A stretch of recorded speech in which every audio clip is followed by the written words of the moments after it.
Chers frères et sœurs, donc nous célébrons aujourd'hui la fête Dieu. Quelques petits rappels historiques de cette fête. Ce que nous fêtons aujourd'hui, non pas l'institution de l'Eucharistie, parce que l'Eucharistie, nous en fêtons l'institution le jeudi saint. Aujourd'hui, nous fêtons l'Eucharistie elle-même.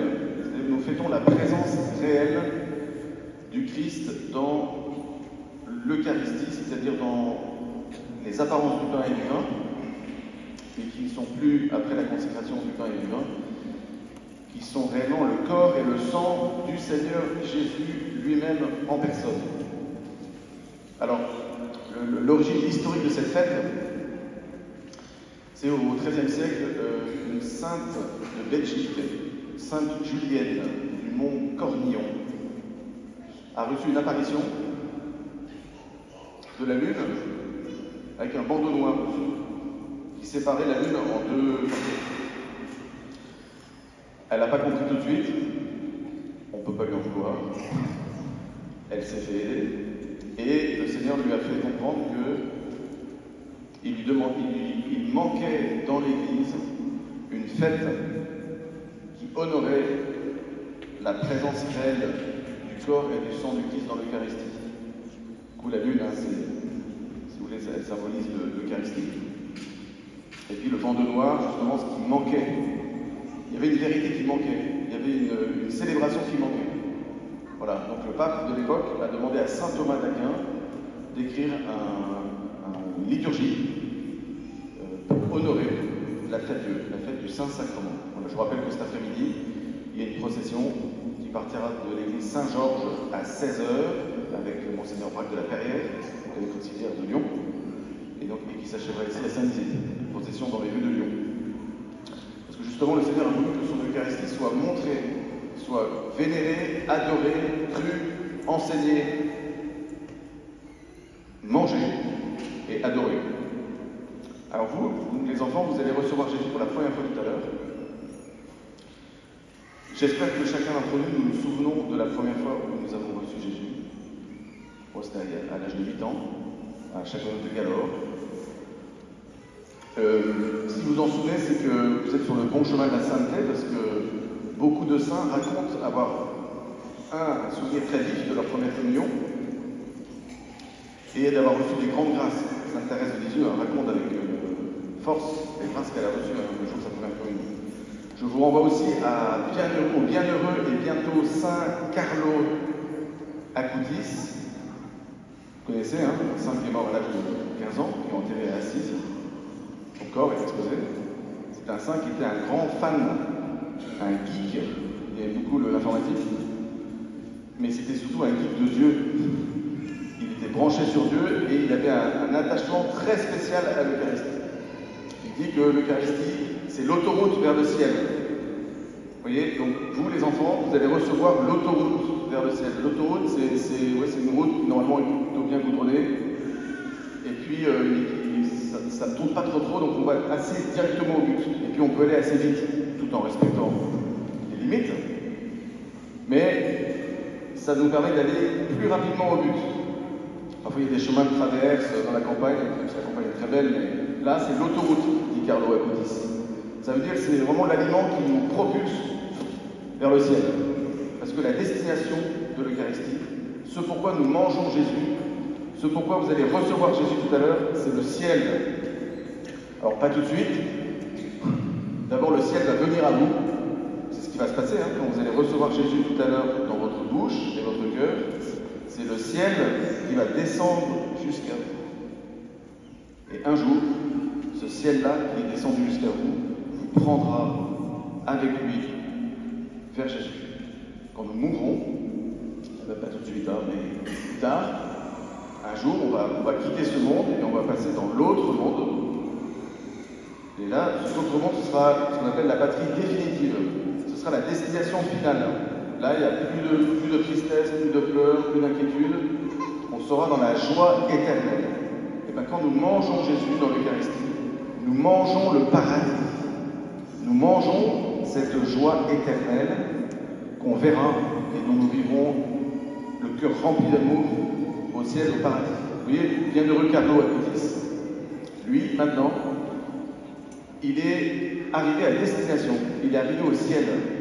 Et l'aliment qui lui a permis d'aller au ciel, c'est l'Eucharistie, c'est Jésus, dans son corps et dans son sang.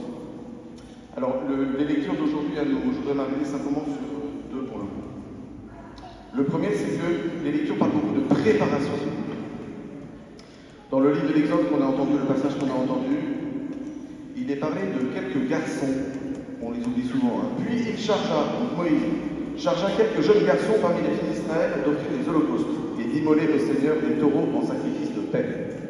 Moïse, c'était le grand ami de Dieu, et ben, il a eu besoin de garçons et de filles pour préparer la liturgie. Ça, c'est vous, ça. Les garçons et les filles, là, dont il est question, c'est vous. Et puis c'est nous tous qui avons reçu Jésus. Vous êtes appelés à préparer l'offrande, la véritable prière à Jésus. Il a besoin de vous. Moïse a eu besoin de ces jeunes garçons pour préparer la liturgie. Et bien, Jésus, qui est le nouveau Moïse, qui est le grand Moïse, il a besoin de vous, et de nous tous, pour offrir une véritable prière, le culte véritable dont parle l'Épître aux Hébreux. Le culte véritable, c'est ce sacrifice pur et saint, ce sacrifice parfait, pain de la vie éternelle et coupe du salut.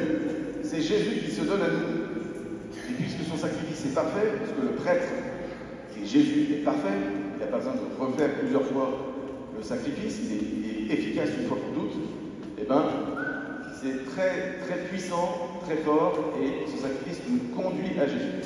Donc le but de tout ça, c'est quoi? C'est que Jésus a besoin de vous, là, de vous, les 14 devant, et puis nous tous, pour se préparer à bien le recevoir. Et donc c'est pour ça que Jésus, dans l'Évangile, on a entendu parler de préparatif. Donc il dit, voilà, vous allez dans telle ville, vous allez rencontrer quelqu'un avec une cruche d'eau. Cette personne avec la cruche d'eau vous montrera une maison et vous montrez à l'étage et vous verrez une salle préparée pour la Pâque. Ces gens avec la cruche d'eau, ce sont vos parents, vos parrains, vos marraines, vos amis. Philibert et Armel, qui ont préparé, je ne sais pas où ils sont. Philibert et Armel, ils sont là. Voilà, vous n'êtes pas des cruches, hein, je ne dis pas ça, hein, mais vous êtes ceux qui portent des cruches d'eau, l'eau de l'enseignement, l'eau de l'accompagnement. Toutes ces personnes qui nous conduisent à Jésus. Nous tous aussi, nous avons rencontré des gens avec des cruches d'eau qui nous ont accompagnés, qui nous ont conduits vers Jésus. Les préparatifs. Jésus insiste sur les préparatifs. Parfois, on se pointe, si je puis me permettre, à la messe sans préparatif.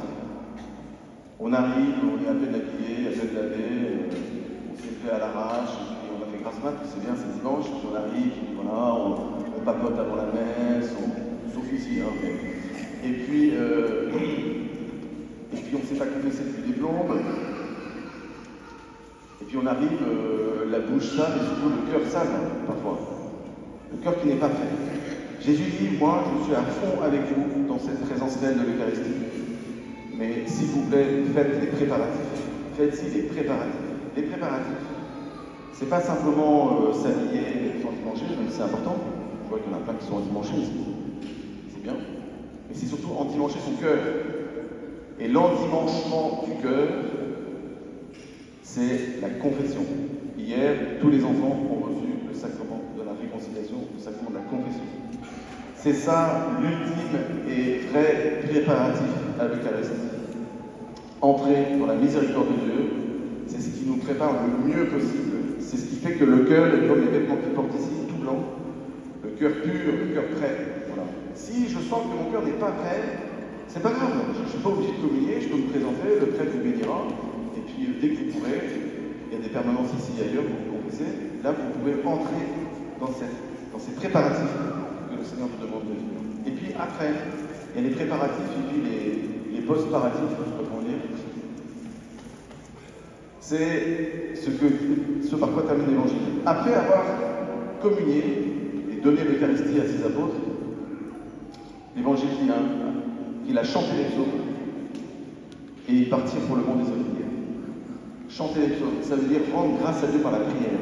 Quand on communique, c'est pas le moment de regarder son voisin ou sa montre ou son téléphone. ou salon, parce que ça fait longtemps que la messe dure, mais c'est le temps vraiment de fermer les yeux et de rendre grâce à Dieu pour un don si grand et si parfait qu'il nous a donné. Et il nous a donné ce feu intérieur par l'Eucharistie. Donc la prière des psaumes et puis se préparer à partir pour le mont des Oliviers. Parce que l'Eucharistie, c'est pas un pique-nique eucharistique. L'Eucharistie, c'est un repas pascal qui célèbre le sacrifice de Jésus.